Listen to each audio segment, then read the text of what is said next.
Shalom M2 Family dan saudara yang diberkati Tuhan. Senang sekali rasa dapat berjumpa kembali dengan saudara di ibadah minggu ini. Mari kita siapkan hati kita untuk memuji, menyembah, dan mendengarkan firman-Nya. Tuhan Yesus memberkati.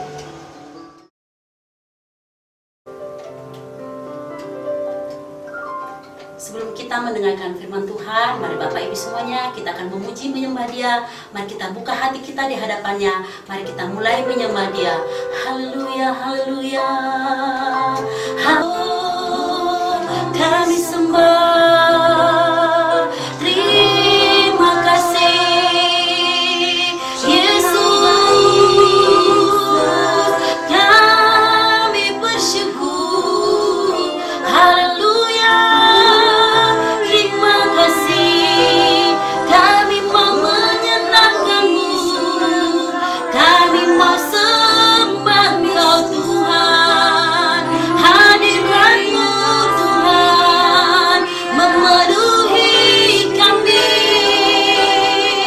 Terima kasih, haleluya. Terima kasih Yesus.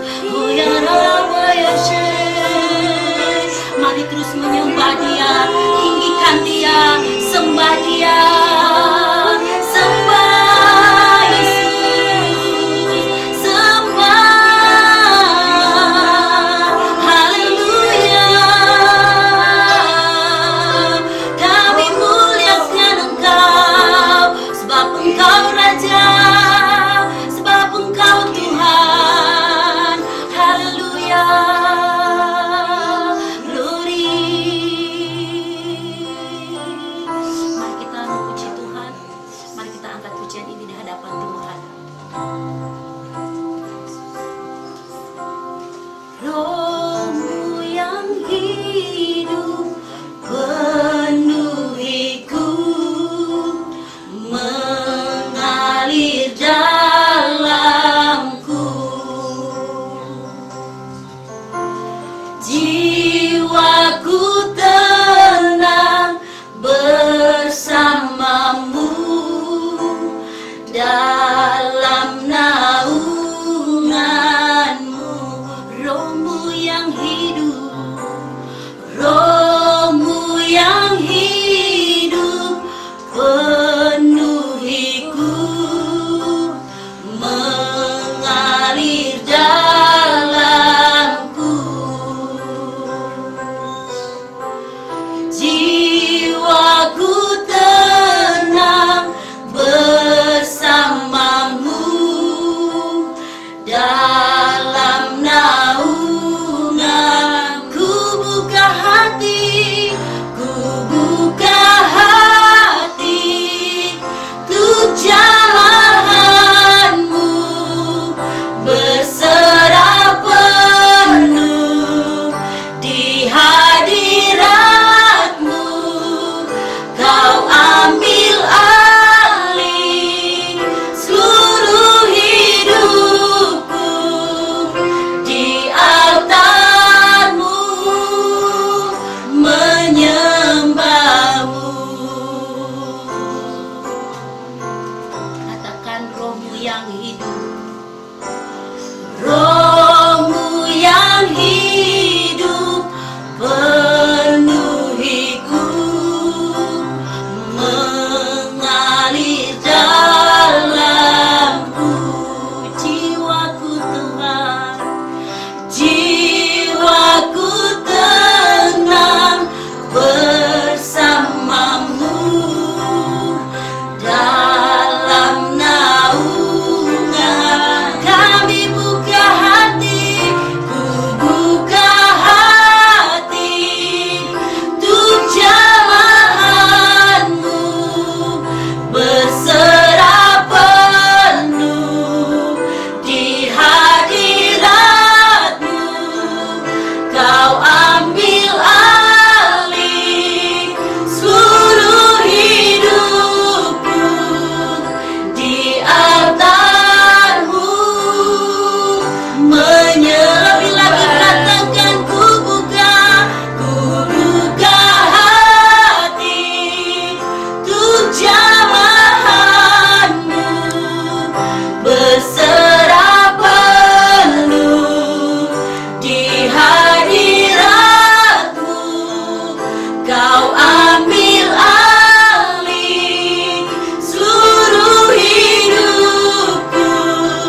layak disembah, yang layak terima segala kemuliaan. Haleluya.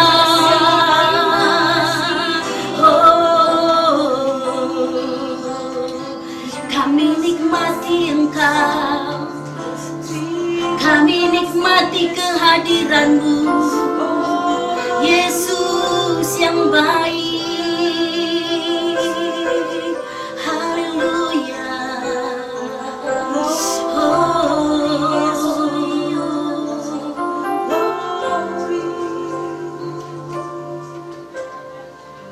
Kemuliaan bagi Allah di tempat yang maha tinggi. Kemuliaan bagi Yesus, Tuhan yang memerintah atas segalanya, Raja segala. Lebih lagi katakan kemuliaan, kemuliaan bagi Allah di tempat yang maha tinggi. Kemuliaan bagi Yesus, Tuhan yang memerintah atas segalanya, Raja segala. Raja. Kemuliaan bagi Allah di tempat yang maha tinggi. Kemuliaan, kemuliaan bagi Yesus, Tuhan yang memerintah atas segalanya, Raja segala. Raja. Kemuliaan bagi Allah, kemuliaan hanya bagi-Mu Tuhan di tempat yang maha tinggi. Kemuliaan bagi-Mu, kemuliaan bagi Yesus, Tuhan yang memerintah atas segalanya, Raja segala. Raja.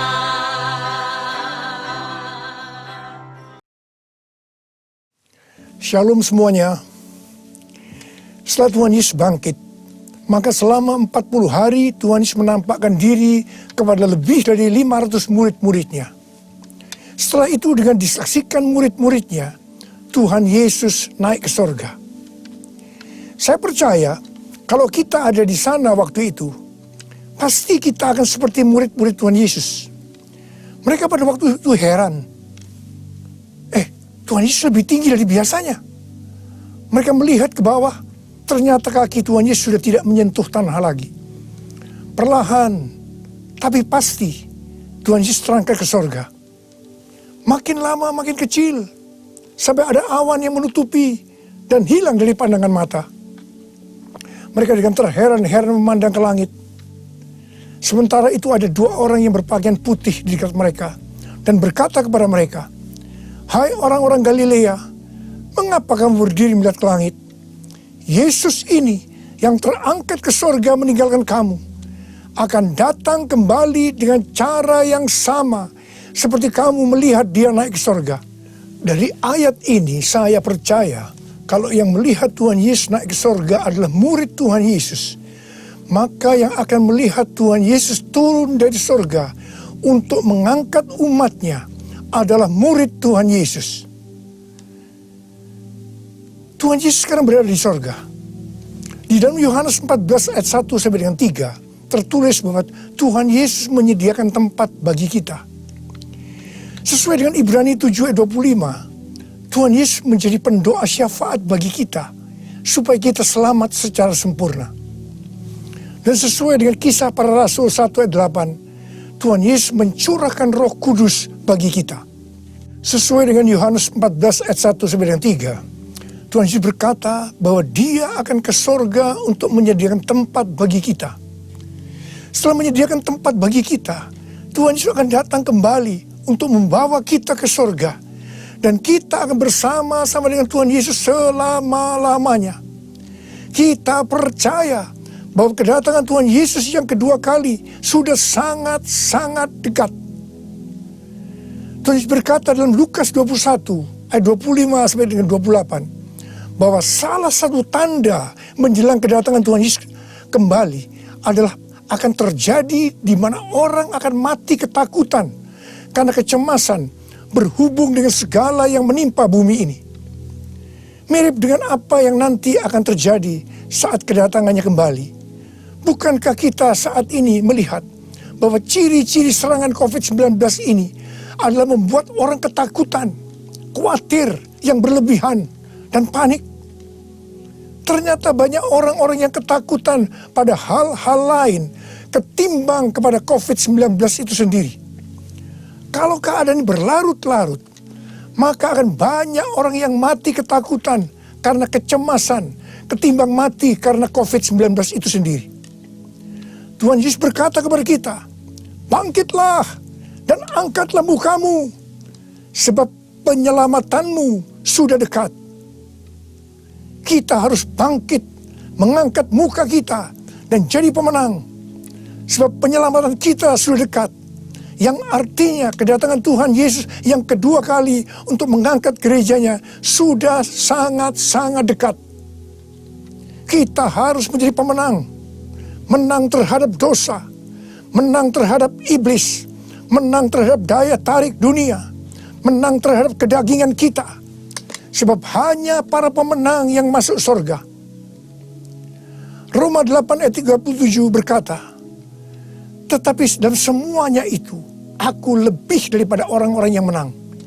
Oleh Dia yang telah mengasihi aku. Kita akan mengingat tuntunan Tuhan selama ini yang membuat kita menjadi pemenang melawan pandemi COVID-19 dengan segala dampaknya. Tuntunan yang pertama, kita disuruh puasa selama 40 hari.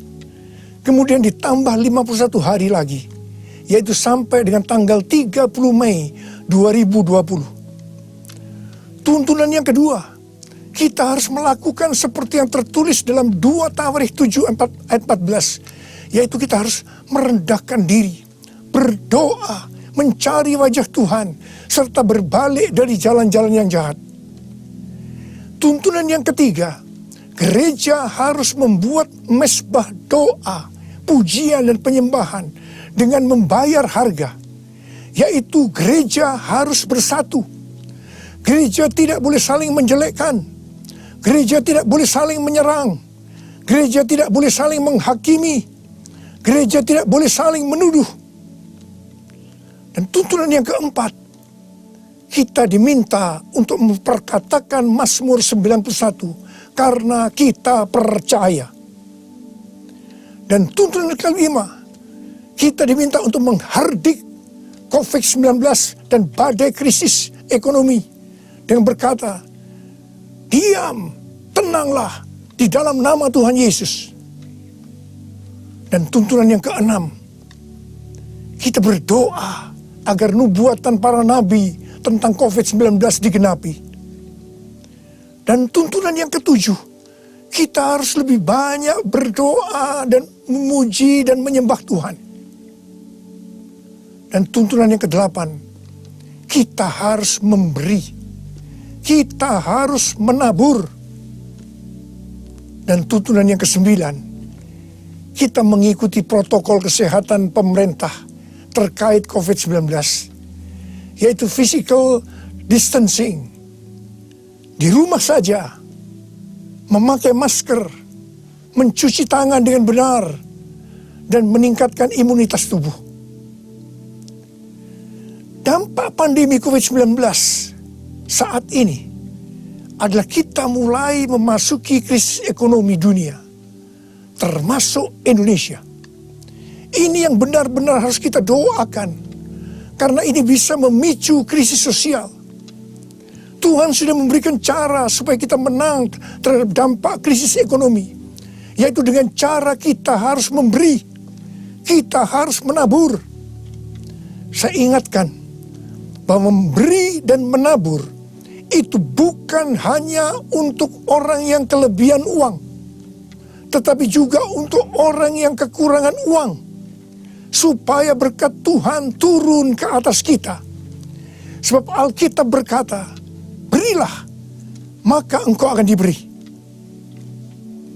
Saya ingat waktu Tuhan menyuruh saya membangun gedung SICC yang relatif besar.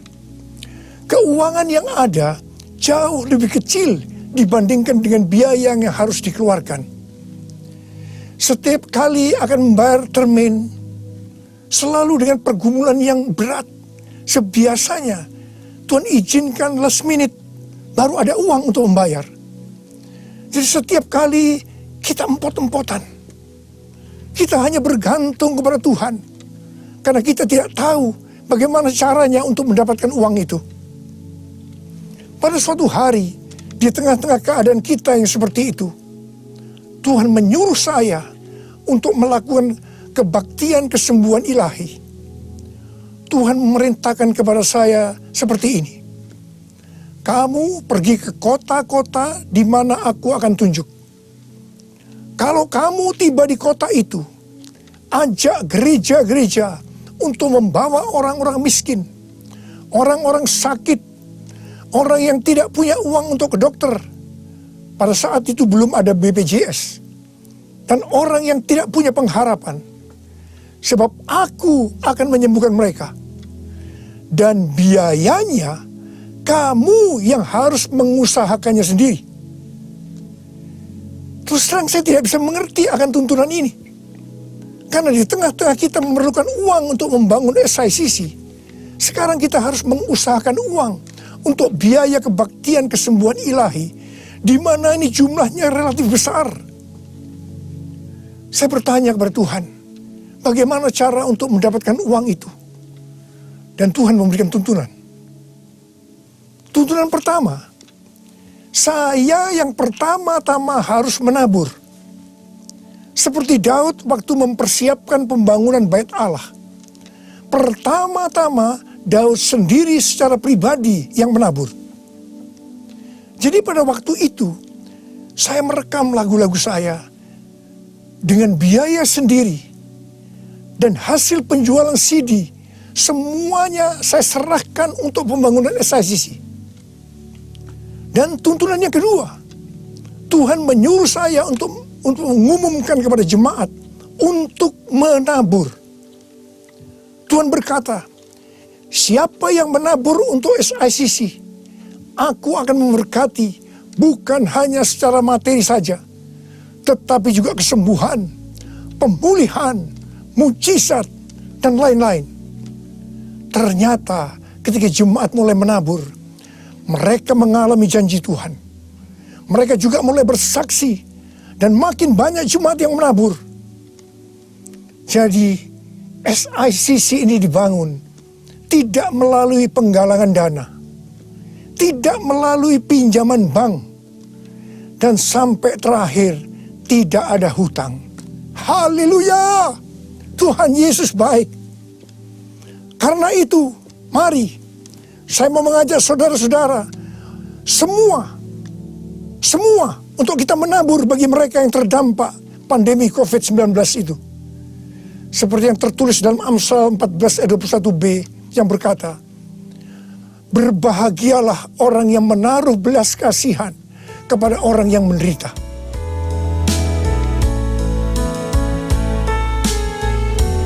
Ku nyanyi Hosana bagi Rajaku yang duduk di tahta. Aku muliakan dan ku agungkan, Kau layak disembah. sembah, ku nyanyi Hosana bagi Rajaku yang duduk di takhta. Aku muliakan dan ku agungkan, Kau layak disembah, Kau layak disembah, Kau layak disembah.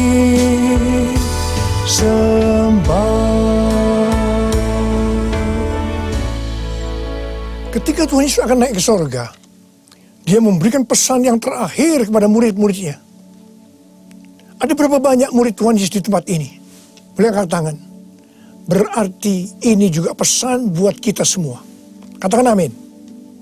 Kisah Para Rasul 1 ayat 8 berkata, tetapi kamu akan menerima kuasa kalau Roh Kudus turun ke atas kamu. Dan kamu akan menjadi saksiku di Yerusalem dan di seluruh Yudea dan Samaria dan sampai ke ujung bumi. Untuk melakukan amanat agung Tuhan Yesus, maka kita harus menerima kuasa Roh Kudus. Jadi 10 hari setelah Tuhan Yesus berada di sorga, pada hari raya Pentakosta, Roh Kudus dicurahkan.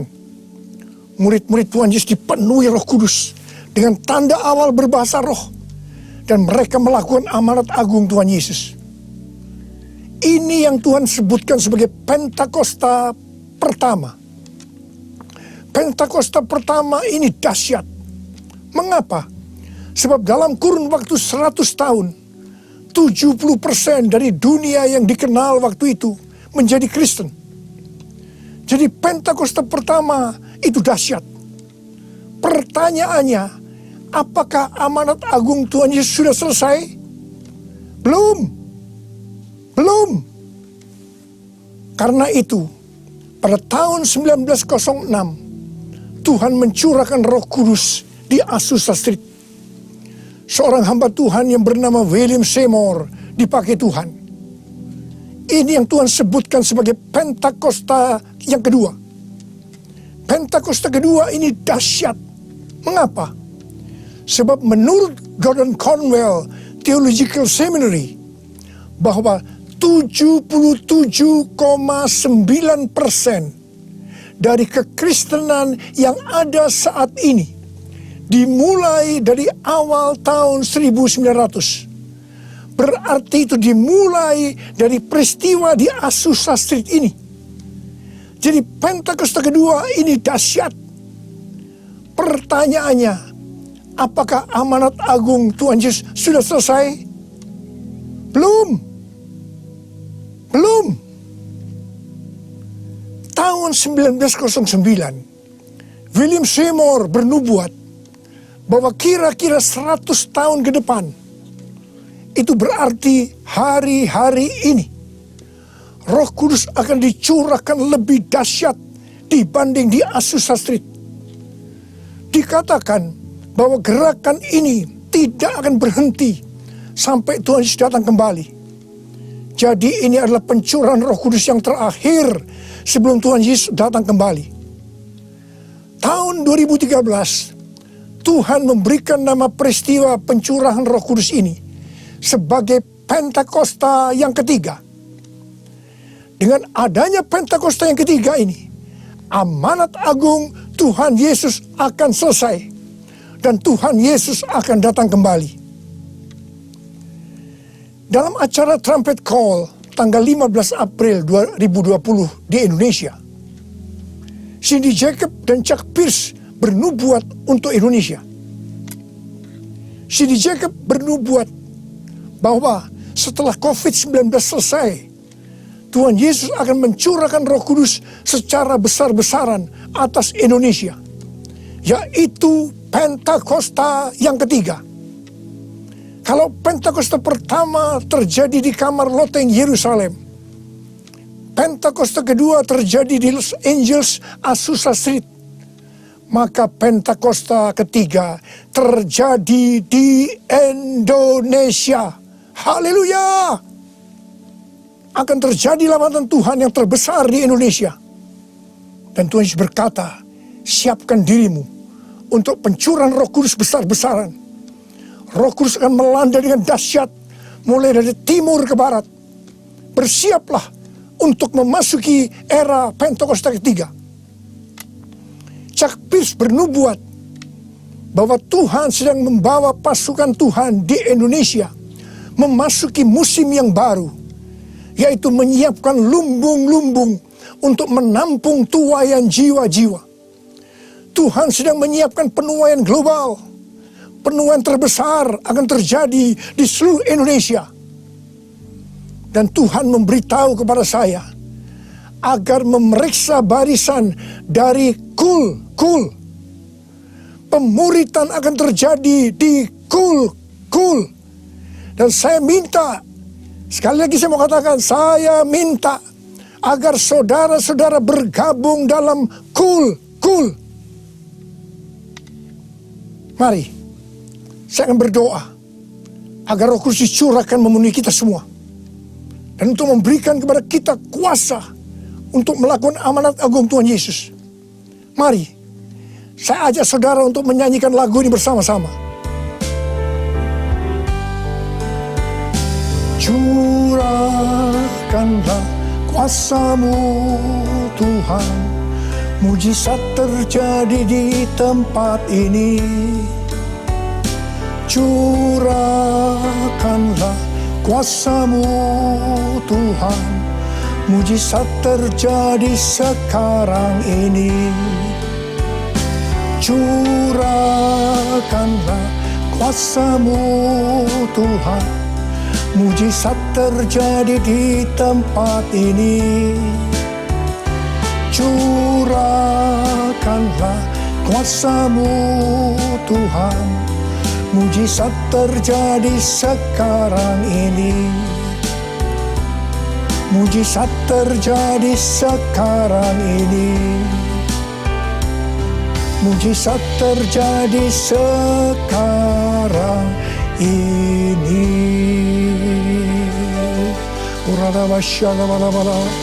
Berbahasa roh. Berbahasa roh saat ini. Berbahasa roh dengan kuat. Berbahasa roh. Berbahasa roh.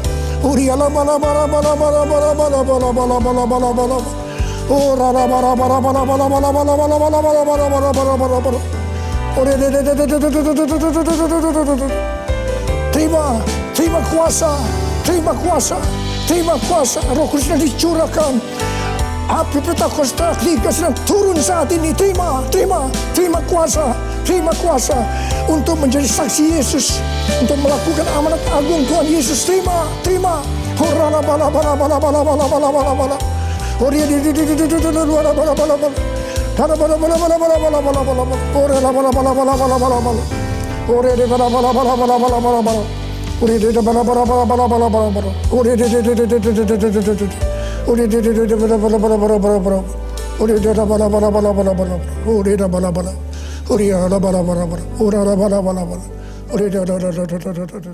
Saudara-saudara, kita akan masuk ke dalam perjamuan kudus.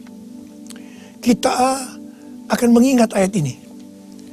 Sebab setiap kali kamu makan roti ini dan minum cawan ini, kamu memberitakan kematian Tuhan sampai Ia datang. Perjamuan kudus adalah perjamuan Tuhan Yesus sendiri. Setiap kali kita masuk dalam perjamuan kudus, Tuhan Yesus selalu berkata, biarlah ini menjadi peringatan akan daku. Mari, arahkan hati saudara kepada kebaikan Tuhan. Kita akan mengingat kebaikan Tuhan. Mari, turunkan kepala. Siapakah kami ya Tuhan? Sebelum kami mengenal Engkau, kami semua orang-orang berdosa. Upah dosa adalah maut, mati. Tapi Engkau yang tidak berdosa telah dijadikan dosa oleh karena kami. Engkau harus turun dari surga mulia, mati ganti kami dengan penderitaan yang luar biasa. Sungguh kalau kami pikirkan ya Tuhan, betapa baiknya Engkau itu. Engkau jadikan kami sebagai anak-anak-Mu. Engkau tuntun kami, Engkau bela, Engkau lindungi, Engkau tegur kalau kami salah. Itu Engkau ya Aba, itu Engkau ya Tuhan. Saudara, Tuhan akan memberkati saudara melalui perjamuan kudus. Tapi Tuhan mau agar kita makan dan minum dengan cara yang benar. Karena itu masing-masing sekarang berdoa. Introspeksi. Lihat keadaan dirimu masing-masing. Jangan menyimpan dosa. Mari. Lihat keadaan diri saudara. Kalau ada dosa yang selama ini tidak pernah diselesaikan, ini saatnya kita selesaikan. Supaya saudara diberkati. Katakan, ampuni saya Tuhan. Ampuni saya Tuhan. Ampuni ya Tuhan. Bapa, kami akan masuk dalam perjamuan kudus dengan hati yang penuh ucapan syukur. Dalam nama Yesus kami berdoa. Amin. Mari, angkat roti saudara di tangan kanan kita tinggi-tinggi. Sebab apa yang telah kuteruskan kepadamu, telah aku terima dari Tuhan. Yaitu bahwa Tuhan Yesus pada waktu malam ia diserahkan, mengambil roti. Dan sesudah itu ia mengucap syukur atasnya. Dia memecah-mecahkannya dan berkata, inilah tubuhku yang diserahkan bagi kamu. Perbuatlah ini menjadi peringatan akan aku. Saudara kasih Tuhan, bukankah roti yang kita pecah-pecahkan ini adalah persekutuan kita dengan tubuh Kristus? Mari kita makan dalam nama Yesus.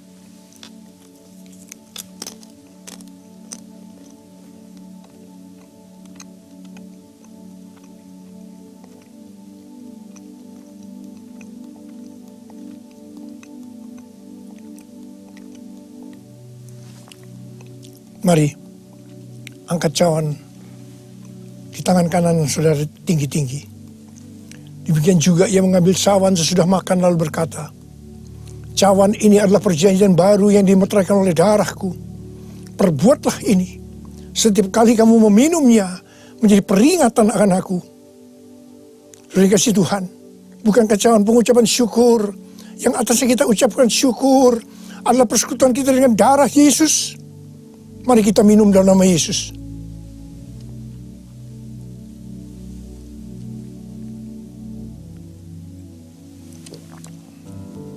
Oh Tuhan, terima kasih.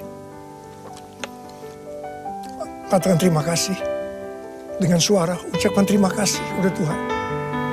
Ucapkan terima kasih kepada Tuhan. Mari saudara, angkat tangan saudara. Oh rarabasya karabalabala. Tuhan terima kasih buat kebaikan Tuhan. Tuhan terima kasih buat kebaikan Tuhan. Tuhan terima kasih buat kebaikan Tuhan. Terima kasih. Kalau kami ada sebagaimana kami ada saat ini ya Tuhan.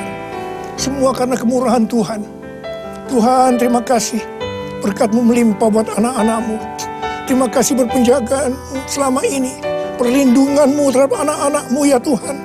Sehingga hari ini, pada hari peringatan kenaikan Tuhan Yesus ke sorga, kami boleh mengadakan perjamuan kudus bersama-sama. Tuhan, berkat-Mu melimpah buat anak-anak-Mu. Jika ada yang sakit Tuhan, kami berdoa buat mereka, sembuh dalam nama Yesus. Sembuh dalam nama Yesus. Terima mujizat Tuhan. Terima mujizat Tuhan. Tuhan, Engkau sendiri juga menjaga anak-anak-Mu. Tidak ada yang krisis secara ekonomi Tuhan. Engkau mencukupkan mereka. Malah memberikan hidup yang berkelimpahan buat mereka. Tuhan terima kasih, terima. Terima. Terima kasih ya Tuhan. Terima kasih. Terima kasih Yesusku. Terima kasih Yesusku. Puji syukur hanya bagi Tuhanku. Terima kasih Yesusku. Terima kasih Yesusku. Puji syukur hanya bagi Tuhanku. Puji syukur hanya bagi Tuhanku. Puji syukur hanya bagi Tuhanku. Mari angkat tangan saudara. Terimalah berkat Tuhan. Kasih karunia yang berlimpah-limpah daripada Allah Bapa di dalam Anak yang tunggal Yesus Kristus. Persekutuan yang manis dengan Roh Kudus menyertai saudara sekalian mulai hari ini sampai Tuhan Yesus datang menjemput kita di awan-awan, dan bahkan sampai selama-lamanya. Yang percaya bersama-sama katakan, amin. Puji Tuhan saudara, kita sudah memuji, menyembah dan mendengarkan firman-Nya pada hari ini. Maju terus bersama dengan Tuhan dan tetap bersuka cita. Jika saudara belum memiliki tempat ibadah yang tetap, mari bergabung bersama kami. Untuk keterangan lebih lanjut, dapat hubungi nomor di bawah ini. Sampai jumpa di ibadah yang selanjutnya. Tuhan Yesus memberkati.